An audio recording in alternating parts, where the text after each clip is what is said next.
ஆயிடுச்சு பிளேஸு. பார்த்தீங்கன்னா நிறைய சேலஞ்ச் இருக்குது. உங்களுக்கு எப்பயாவது நம்ம கேம் விளையாடும்போது ஏதாவது ஃபன்னாக இருக்கணும் அப்படின்னு நினச்சிங்கன்னா இந்த இந்த ட்ராக்கில் வந்து விளாண்டு பாருங்க கைஸ். செம்ம ஃபன்னாக இருக்கும் கைஸ். ஆனால் ஒரு டேர்ன் இருக்கும் கைஸ் இதில். நானும் அதை மாட்டிக்கிட்டு செம்ம கஷ்டப்பட்டேன் கைஸ். நான் காட்டுறேன். ஸ்டார்டிங் பாயிண்ட் வந்து வேறு இடத்துல இருக்குது. இப்போ நம்ம எண்டிங் பாயிண்ட் வந்து போகிறோம். இங்கேருந்து எண்டிங் ஸ்டார்டிங் பாயிண்ட் வந்து அங்கே அந்த மூலையில் இருக்குது. நம்ம எண்டிங் பாயிண்ட் எங்கே இருக்குது?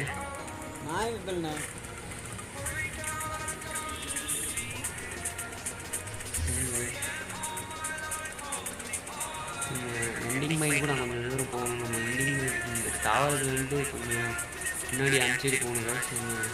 அங்கேருந்து வருவோம் வந்து காமிக்கிறேன் எப்படி இருக்குன்ட்டு. இதில் பார்த்தீங்கன்னா செம்மையாக இருக்குது ஓட்டுறதுக்கு. அப்படியே